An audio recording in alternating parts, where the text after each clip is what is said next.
still there, it's still out there, and if you have unprotected sex with anybody, you could get it.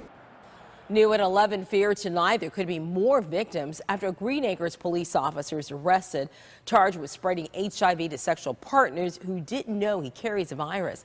News Channel 5's Megan McRoberts tells us doctors say they need to be tested immediately. Megan. Yeah, and Tanya, it's very possible that those possible victims could be just learning now that Irvin St. Clair has HIV and that they could have been exposed to it. But doctors say so long as they take action now and get tested, their chances of having better treatment are increased. It's a health scare that doctors know isn't going away anytime soon. Tonight as we speak, some HIV infections will be transmitted. Unprotected sex still being the blame for spreading HIV. The Palm Beach County Sheriff's Office looking into whether or not Green Acres police officer Irvin St. Clair is also contributing to the spread of the virus. It's still there, it's still out there, and if you have unprotected sex with anybody, you could get it. Dr. David Dodson saying Palm Beach County accounts for 10% of the state's HIV cases. But he says there is some good news for anyone who worries they may have had sexual contact with an infected person. If you've had sex with somebody who has HIV, actually the odds are you won't get it, but it is possible. Dodson saying they just need to be tested. Treatments are becoming highly advanced if the virus does transmit. We know that we can keep people alive and give them virtually a normal lifespan by controlling the HIV infection. Dodson knows the stigma around the virus keeps some quiet about having it and may have kept St. Clair quiet. No, if you're trying to have sex with someone and you tell them you're HIV, you might not be successful. But hopes this news will be a reminder that anyone having unprotected sex is at risk. An associate pastor is behind bars tonight, accused of knowingly transmitting HIV. Andre Liepart works at Fellowship United Church of Christ in Chesapeake. Newport News police charged him with sexual battery with intent to transmit infection. According to the arrest warrant, the victim was Liepart's boyfriend. Reporter Allie Weatherton walks us through the timeline leading up to those charges. According to the criminal complaint, the intimate relationship was between January 2016 and March 2017.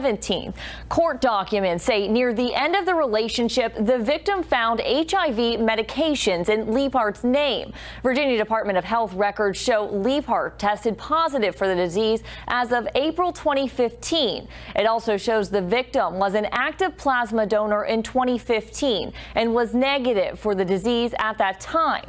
However, the victim tested positive for HIV in March of 2017. Now, after that, according to the criminal complaint, Liepart sent the victim a message through Facebook.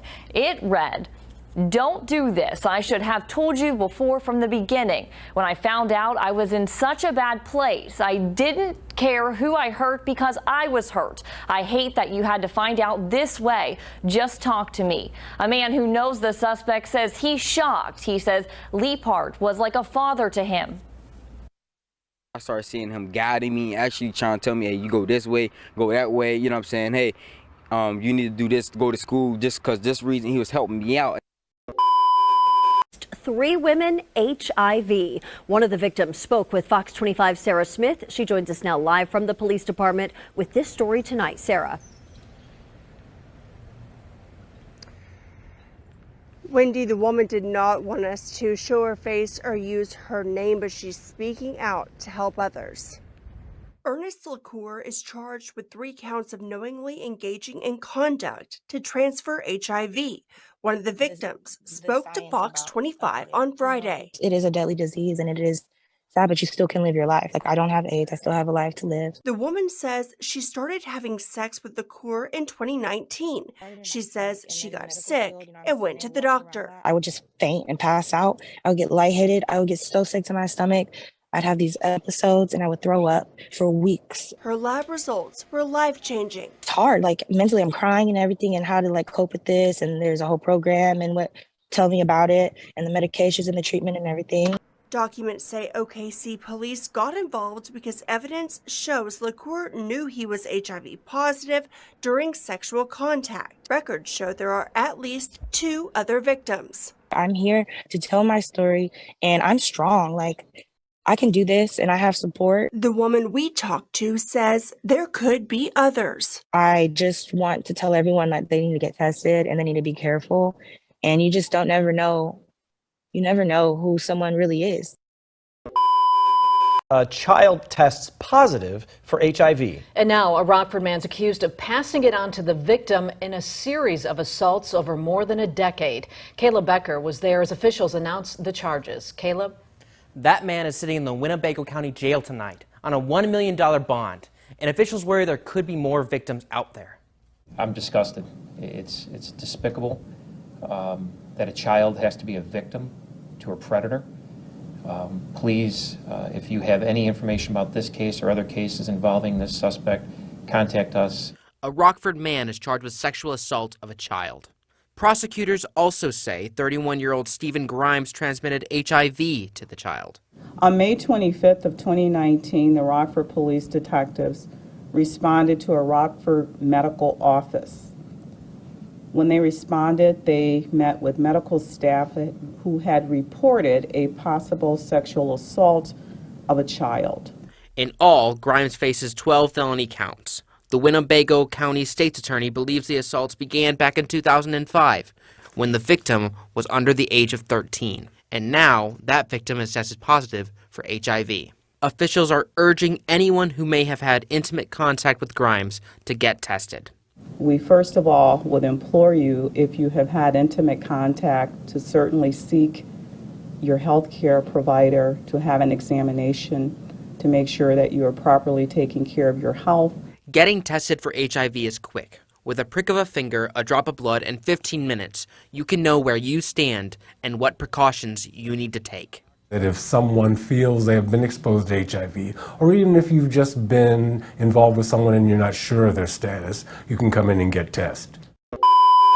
Tonight, the final chapter to a story you'll see only on 2. A man convicted of intentionally infecting his ex-girlfriend with HIV learned his sentence earlier today. Channel 2 Investigates broke this story back in 2016. Investigator Robert Arnold in the newsroom now with reaction from the woman whose life was forever changed by this crime. Robert. Yeah, Sarita Anderson has waited 2 years for this day. In 2016, she contacted Channel 2 Investigates after testing positive for HIV and suspecting her ex-boyfriend infected her intentionally. Sarita Anderson took the stand, making a victim impact statement against the man she says she once loved, the man who she now says destroyed her life. The catastrophic chain of events that led me to down spiral, while I had to dig myself out of that hole, and basically I feel like the old me died. Her ex-boyfriend, Karim Tyson Zahakani, pleaded guilty to aggravated assault of a family member with serious bodily injury. Prosecutors say he knowingly infected Sarita with HIV. We first brought you Sarita's story in 2016. After that, other women came forward. At least 8. Some had pictures, some had videos, and he was even going by another name. 2 of the women who reached out to Sarita sat side by side with her today in court as the judge sentenced Zahakani to 30 years in prison. Zahakani will receive credit for time served, and Sarita says she can finally close this chapter of her life. But she still worries there are more victims out there and has this message for them. You are the only person that can keep yourself safe. Don't depend on your life is yours to protect. Good evening, everyone. We begin tonight with a troubling story about a local woman whose life has been turned upside down. She says her boyfriend knowingly gave her HIV and never told her he was infected. Tonight, there's a warrant out for his arrest. Local 12's Angela Ingram sat down with that woman in a story you'll see only on Local 12. Angela? Rob, someone went from the health department to this woman's house to tell her in person that she was diagnosed with HIV. And it took a lot of courage for her to come forward with her story. But she says she felt compelled to because she had to warn others. Emilio Benyard seemed like a nice enough guy, a woman who asked us not to show her face, met him at church in 2006. And last year, the two started dating. Throughout the years, he always would flirt, do little things, say little things. So last year, May, I decided to give him a chance. The victim dated Benyard for several months. Then she started feeling sick in October of last year. They told me I had viral bronchitis. That wasn't the case. December, I went back to the doctor to get tested for problems with my back, and my doctor retested me for something. I told her, well, since you have to draw blood, go ahead and test for STDs. She was tested at the Price Hill Health Center. She's also been to UC Health Holmes Hospital, and then she got the diagnosis that no one wants to hear. And then they said they could send somebody to my house, and that's when they came out and told me that I was HIV positive. Police charged Benyard with felonious assault, and there's a warrant out for his arrest. He's known to frequent several neighborhoods in the city, including Price Hill and Over the Rhine. Police also charged Benyard for having sex with another woman without telling her he has HIV.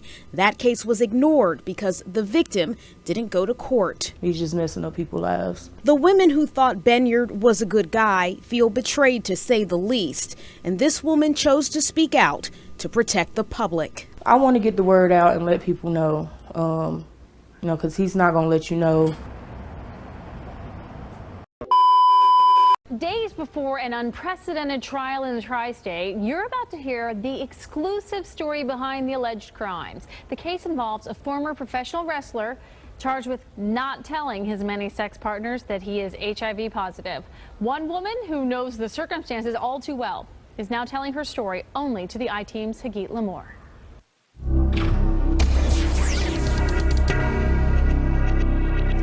Me and the babies, yeah. Mwah. Alex Uline can't afford to break down.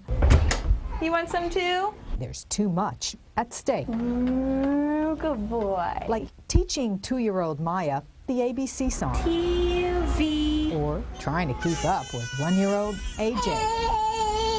They're her 2 children with Andre Davis, a man who looked far different as a wrestler who called himself Andre Hart. He stole her heart when she was just 20. Within a year, he got an offer from the WWE, an offer then withdrawn because his physical showed Davis was HIV positive. And he told me right away, and at that time I was pregnant, It was just very, very shocking, and just, you don't know what to think at that time. It's very hard. But the worst was yet to come. Court records spell out the sad details. 12 women who claim after his diagnosis, Davis had sex with them, but never told his HIV status.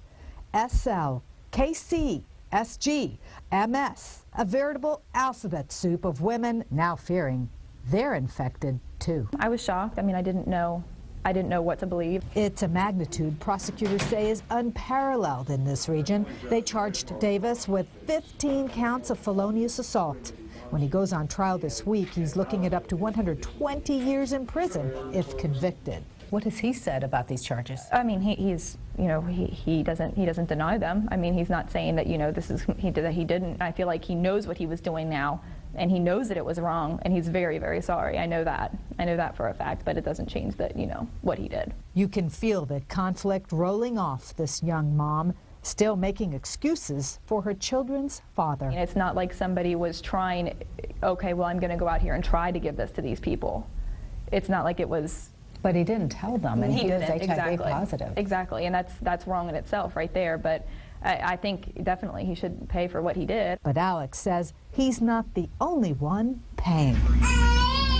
She says her kids are, too. They have been discriminated against at their daycare. Maya and AJ attended the Blue Ash Educational Building. Alex says she told the assistant director here about their father's arrest and status. Confidentially, she thought. And I said, well, the kids are okay. I just want to let you know they're fine. They don't have anything to do with this. They are completely fine. A few months ago, she says that same manager started pressuring her to prove the kids aren't infected. Alex says they're not, but regardless, the Americans with Disabilities Act says daycare providers don't have the right to require a child's HIV status. She says the note from their pediatrician clearing them for daycare should suffice. Exactly, nothing. They don't even have anything, let alone, the fact that they want to, break my kids' privacy laws. That's the part chafing Alex. After she rebuffed the assistant director, she says she got a call from the owner, with more pressure to provide private medical records. And he said that, somebody had informed the parents and the teachers about this. Hi, is Mary Lynn here? We tried to talk to that assistant director. She's actually involved in the program. She wouldn't come to the door or answer our calls. We did get this letter from attorney R.L. Kent Boussier. He cited privacy protections to prevent any discussion of enrollment questions, but asked us to fax him any other questions. We did. He never responded. It's all been too much for Alex. She pulled the kids out of the daycare, away from the only center they'd attended and the workers they'd known. They're getting punished for something that they didn't do, something that their father made a bad decision to do. They didn't do anything, and they're just getting caught in the crossfire.